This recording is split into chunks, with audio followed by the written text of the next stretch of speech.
Video yang lo tonton ini dipersembahkan oleh 1%, sekolah kehidupan terbesar di Indonesia.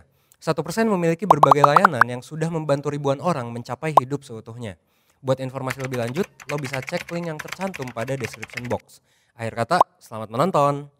Pernah nggak sih lo nggak bisa pulang ke rumah karena banyak tugas kuliah dan organisasi? Atau lo harus nolak ajakan teman-teman buat jalan karena lo sibuk nyelesain kerjaan? Dan mungkin lo ngerasa capek sama kerjaan lo yang rasanya nggak kelar-kelar gitu. Atau lo pernah mikir nggak sebenarnya gue tuh udah ngapain aja sih selama ini? Well, mungkin lo seringkali disibukkan oleh setumpuk kegiatan. Baik itu ketika menjadi mahasiswa yang kerjaannya kuliah rapat, atau kerjanya di kantor yang bikin lo lembur sampai malam. Mungkin juga lo pernah ngerasa kewalahan karena harus ngerjain banyak hal dalam satu waktu. Banyak kesibukan itu pun membuat lo jadi jarang kumpul bareng keluarga, susah istirahat, berinteraksi sosial, atau bahkan refreshing dengan melakukan kegiatan favorit lo. Nah sebenarnya ini bisa disebut produktif nggak sih? Atau jangan-jangan kita cuman sibuk-sibuk aja tapi sebenarnya nggak produktif gitu?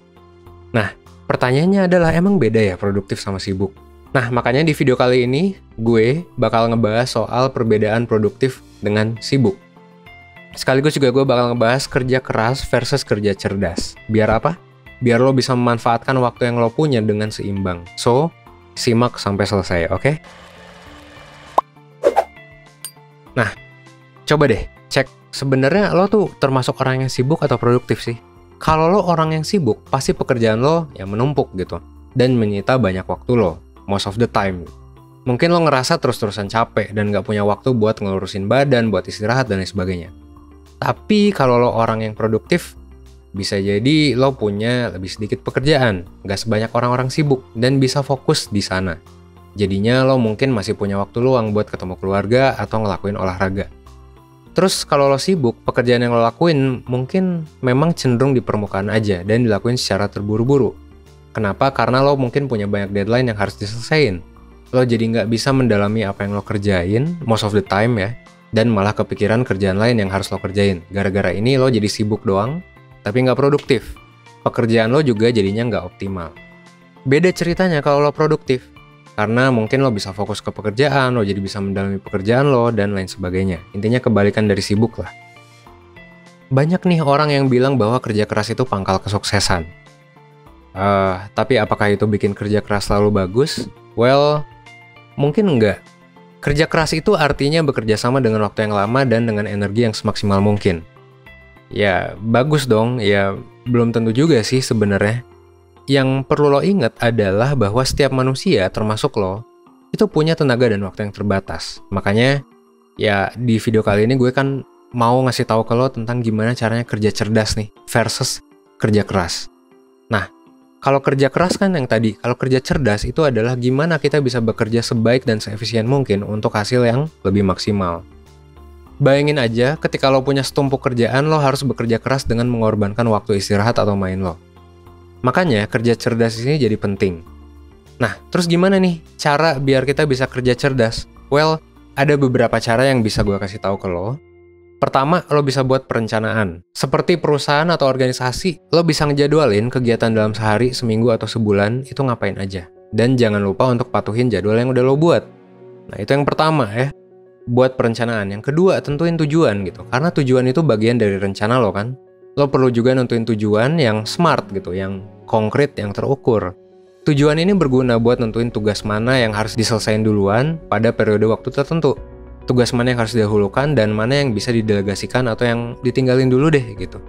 Nah, di sini gue mau ngasih lihat matriks atau tabel dari Eisenhower buat ngebantu lo untuk nentuin tugas yang menjadi prioritas. Jadi ada urgent, not urgent, ada important sama not important gitu ya. Nah ini kan bisa lo pakai buat nentuin prioritas nih. Nah nanti kalau lo udah mencapai goal yang lo tetapin, lo bisa mengapresiasi nih diri lo biar lo punya waktu untuk refresh. Nah itu step yang selanjutnya ya. Appreciate yourself. Lanjut lagi, coba juga untuk prioritaskan hasil. Konsep produktivitas sendiri sebenarnya berorientasi pada hasil atau produk. Makanya penting buat lo untuk memprioritaskan hasil yang mau lo capai gitu. Bukan cuma seberapa lama waktunya untuk nyelesain kerjaan, tapi juga dipikirin hasilnya kayak gimana. Karena bisa aja kan kita udah ngabisin banyak waktu, tapi ternyata ya gitu-gitu aja gitu. Nah itu berarti mungkin ada yang salah gitu kan. Dan jangan lupa juga untuk kerja sama, kalau misalnya lo punya rekan kerja, untuk kerjasama dengan baik gitu.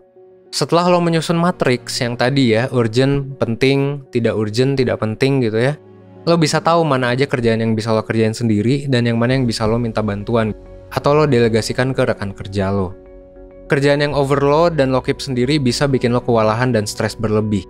Lo bisa bilang ke temen lo kalau lo butuh bantuan juga sih dalam kerjaan. Nah gitu ya. Mungkin lo pernah ngerasain capek dalam bekerja atau lo bingung gitu sebenarnya lo udah ngelakuin kerja cerdas atau belum. Nah, selain rekan kerja, sebenarnya ya kalau saran gue sih, lo bisa diskusi juga sama profesional. Kalau lo ngerasa bahwa kerjaan lo itu sekarang udah nggak sehat gitu.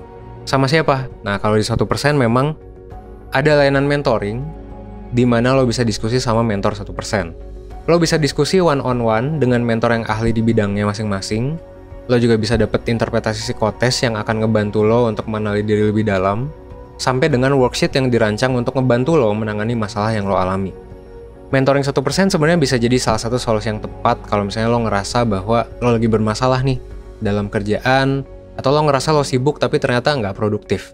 Karena ini bakal bikin lo lebih mengenali diri lo, dan ya lo bisa kerja cerdas gitu kan. Nah, kalau lo tertarik lo bisa cek linknya di description box. Gitu. Oke? Gue harap semoga video ini bisa ngebuat lo berkembang menjadi lebih baik, seenggaknya 1% setiap harinya. Gue Evan dari 1%, thanks.